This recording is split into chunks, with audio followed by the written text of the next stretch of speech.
Por fin encontramos quién nos va a explicar por qué no hay agua en México. ¿Y sabes qué, Carlos? Un dineral, ¿eh? Un dineral. Carlos Zamoaya es coordinador de ciudades sustentables en Greenpeace México, porque es increíble, Carlos, que casi 50 millones de personas no tienen acceso al agua en México. Y los principales países con escasez, entiende uno, Qatar, Kuwait, Singapur, pero México, y entre el 30% y el 40% del agua potable se desperdicia por fugas, por problemas de infraestructura en las ciudades. Entonces, explícanos cuál es la situación del agua, Carlos, en México. Pues los datos que das, Marta, son alarmantes, son los que estamos moviendo mucho porque la situación en México no es una excepción a lo que pasa en todo el mundo. Ay, señor. Entonces, esta situación no es limitativa a la Ciudad de México, a Monterrey, a Guadalajara, a las ciudades que tenemos en el país también con problemas de acceso al agua en muchas zonas, sino que dependen en gran medida de los efectos de un fenómeno que todos conocemos ya, que es el cambio climático. El cambio climático nos está marcando una alerta impresionante que está teniendo un impacto finalmente en la distribución y sobre todo en la disponibilidad del agua. En las zonas de muchas ciudades, sobre todo en zonas periféricas, en zonas que regularmente no tienen acceso al agua, pues el problema lo vemos con mucho mayor fuerza, pero es un problema del que ninguna persona puede estar, considerarse a salvo, y sobre todo, pues aquí es en donde nosotros hacemos una alerta muy fuerte para que, pues tanto los gobiernos en sus papeles tomen un papel mucho más fuerte en la lucha contra el cambio climático, pero también para dirigir un mensaje a las personas que al final de cuentas, desde nuestro propio nivel de acción individual, también tenemos una fuerte responsabilidad en que el problema tanto del cambio climático como de cómo usamos el agua pueda tener una mejoría. Ok, pero explica ahora sí que con peras y manzanas, ¿cómo el cambio climático impacta en la cantidad de agua que hay en México? Bueno, el cambio climático, como sabemos, implica el aumento de temperatura del planeta. Tenemos una alerta muy grande, que es que si el planeta aumenta su temperatura en 1.5 grados, o sea, aparentemente es muy poquito, pero para los océanos, para la temperatura ambiente bajo la que se rigen los bosques, en cómo crece la biodiversidad, pues es mucho. Y esto implica, este aumento de temperatura, que el ciclo del agua, que a todos nos enseñan desde chiquitos en la escuela, que si llueve, que si la lluvia se va a mantos acuíferos debajo del suelo, que es de donde sacamos el agua que tomamos, pues empiecen a tener una disminución. ¿Por qué? Porque ese ciclo está siendo alterado por el cambio climático y pasa lo que estamos viendo, no yéndonos muy lejos, pues aquí en México, en el norte del país, cada vez vemos menos lluvias, sequías más prolongadas, vemos una necesidad creciente de acceso al agua debido a que no ha llovido, debido a que hay escasez. Sí. Y bueno, pues esto no podemos dejar de insistir y mencionar que se debe, por supuesto, a los impactos del cambio climático y que, por supuesto, México es uno de los países más vulnerables a esos cambios. Oigan, nos escuchan en Monterrey, entonces háblanos, Carlos, del caso de Monterrey. Sí, claro, bueno, en Monterrey ya tenemos un periodo de sequía que no solo viene del año actual. Desde el año pasado Monterrey ya tenía problemas de sequía, junto con otras partes del país también. Y bien, pues este año ha sido un año crucial. ¿Por qué? Pues porque estamos viendo ya efectos terribles que están dándonos señales de alerta muy fuertes de mucha gente ya saliendo a las calles a protestar porque no tienen agua, de un gobierno diciendo que pues espera que llueva, pero que no sabe por qué no llueve. Bueno, aquí les estamos dando una razón, que es el cambio climático, que no se ha atendido en suficiente medida. Sí. Y bueno, pues que este escenario de pánico, de decir qué hacemos, porque pues necesitamos tener agua ya, es algo vital, algo de todos los días, pues nos ha llevado a ver medidas como bombardear nubes con una sustancia que se llama yoduro de plata, que hace que llueva supuestamente, pero que no ha dado lamentablemente frutos. Los resultados que se quieren tener, claro, pues, por supuesto. Aún no tenemos una... Ahora, ¿no hay reservorios de agua? Igual estoy preguntando una estupidez, pero dentro de mi investigación sí hay reservorios, ¿no? Sí, así es. Lo que no hay quizá es esta infraestructura de la que hablábamos, Carlos. Sí, una parte es esto, las reservas que tenemos, tanto superficiales, que son los ríos, lagos, y las subterráneas, que son muy importantes, a las que llamamos acuíferos. En las ciudades mexicanas, normalmente, ahora en la Ciudad de México, por ejemplo, nos abastecemos en gran medida de los acuíferos que están debajo del suelo. Monterrey también se abastece a partir de acuíferos, por eso es que nos están diciendo que van a perforar más pozos a mayores profundidades para encontrar más agua, etcétera. O que incluso van a traer agua de otros lados. En Monterrey nos están diciendo que a través de un acueducto que quieren construir, llamado Monterrey 6, quieren traer agua desde el Pánuco, que está a más de 300 kilómetros de distancia. Y es algo muy parecido a lo que ya hacemos en la Ciudad de México, a través del sistema Lerma-Cutzamala, exactamente. Claro. Desde 100 kilómetros de distancia estamos trayendo casi el 40% del agua que usamos en la capital. Pero eso no se hizo en un día. No se hizo en un día y no es la solución. Precisamente la Ciudad de México está dando pruebas de eso. Estamos trayendo agua de muy lejos. La energía que se usa para transportar agua, ¿sabes cuánto es? A distancias de más de 2,000 metros de altura que está la ciudad, es una ciudad alta. Pues te gastas toda la energía que usa, por ejemplo, la ciudad de Puebla en un solo día. Entonces eso, al final de cuentas, también es un factor de incrementar las emisiones de gases de efecto invernadero que causan el cambio climático. O sea, estamos metiéndonos en un círculo vicioso, por decir así, ¿no?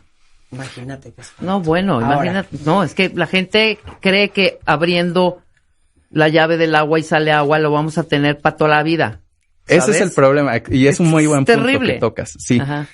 Mira, desde Greenpeace hemos emprendido una campaña ya desde hace un par de años que habla precisamente de que el agua no llega sola. O sea, que no porque abras la llave quiere decir que automáticamente el agua se genera tal vez en un tanque allá atrás. No, tenemos que entender que el agua tiene un ciclo y viene gracias a la diversidad ambiental que tenemos, sobre todo dentro y alrededor de nuestras ciudades. ¿Eso qué quiere decir? Que las ciudades tienen puntos básicos e indispensables para que cuando llueve, por ejemplo, el agua se vaya al subsuelo y pues esas reservas puedan aumentarse y de ahí nos podamos abastecer y pues satisfacer nuestras necesidades. Sin embargo, muchas veces también el crecimiento urbano que no se controla pues bien, rigurosamente, se amplía y tapa esas zonas en las que el agua se infiltra al subsuelo y pues nuestras reservas igual empiezan a disminuir. Entonces es una parte que se relaciona mucho también con esto. Oye, Carlos, ¿qué debe cambiar en México para luchar contra el cambio climático y la escasez de agua?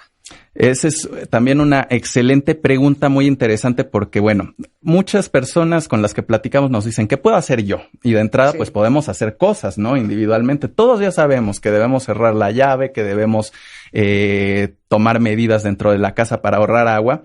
Pero una vez que salimos de la casa, pues también los gobiernos principalmente tienen un papel muy importante en cuidar la infraestructura que usamos, las tuberías, por decir así, para abastecernos de agua. ¿Sabes por qué?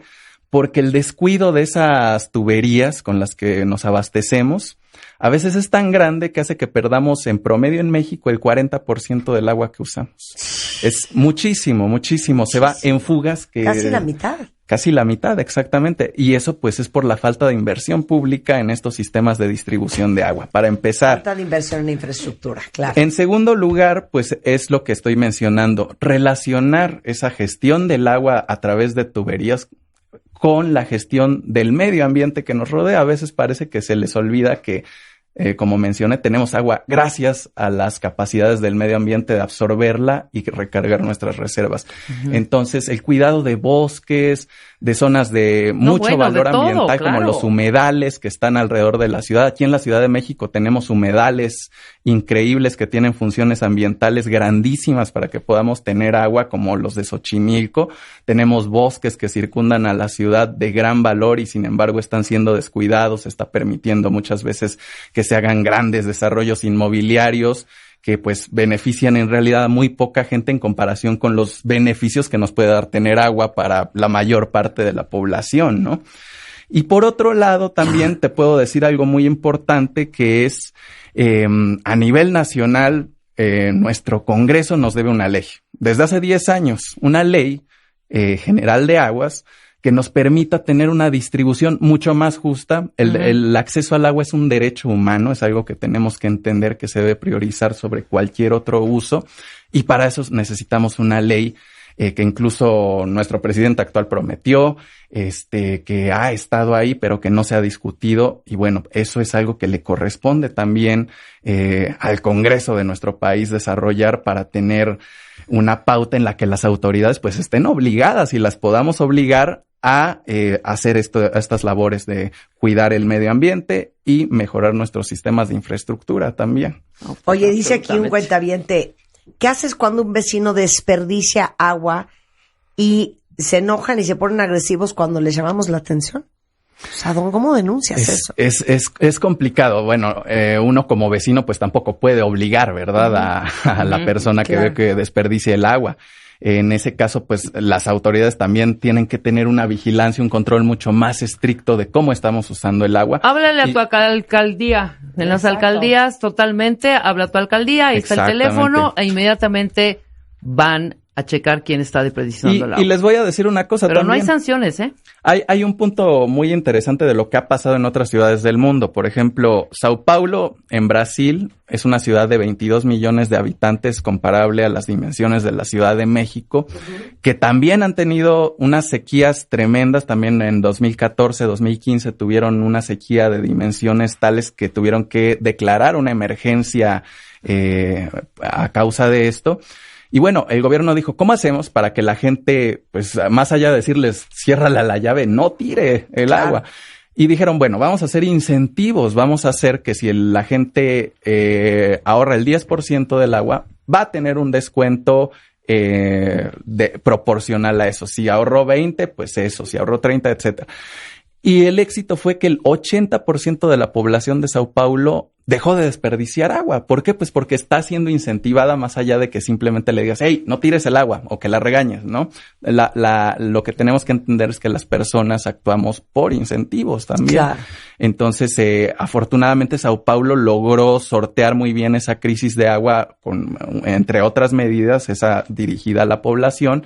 Pero bien, como les menciono, pues los gobiernos tienen que invertir mucha lana en mejorar la infraestructura que tenemos y en lograr una distribución más justa, más equitativa del agua, ¿no? Y sobre todo, llevar a cabo las medidas ambientales que pueden ayudar al país a mitigar el cambio climático. Desde las ciudades, los estados, a nivel país, todos tienen y tenemos una responsabilidad. Todos tenemos una responsabilidad. Carlos Samayoa. ¿Y yo qué dije? Samoya. Secuoya. Carlos Samayoa. Es complicado. Sara Samayoa. Es que la Y-O es donde se me complicó. Sí, pasa. Carlos Samayoa es coordinador de ciudades sustentables en Greenpeace México. Correcto. Pues creo que yo dono a Greenpeace todos los meses desde hace varios años, ¿eh? Y muchas gracias. Pues mira, Greenpeace es una organización completamente independiente, tanto en términos políticos como económicos, y subsiste gracias a las donaciones de socias y socios como tú, Marta. Entonces, todas nuestras actividades, todo lo que decimos no está atado a ni un solo partido político, ni una sola empresa, y eso nos da la libertad para poder abordar los problemas ambientales pues más grandes del país, en este caso el del agua y el cambio climático. Y bueno, aprovecho también para invitar a las personas que nos escuchan a donar a Greenpeace, a visitar nuestras redes sociales, en Facebook, Twitter, Greenpeace México en México. Facebook. Greenpeace MX en Twitter y tienen en Instagram también Greenpeace MX. Así es. Perfecto, Carlos. Ok.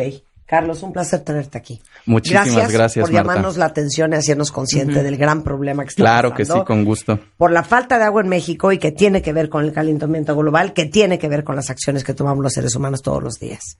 Muchísimas gracias, Marta, y pues con mucho gusto estaremos informando. Les invitamos a seguir nuestra campaña en redes sociales, en medios. Vamos a seguir abordando muy fuerte el tema del agua, el cambio climático, y bueno, pues esperamos en otra ocasión tener oportunidad de estar aquí contigo. Muchas gracias.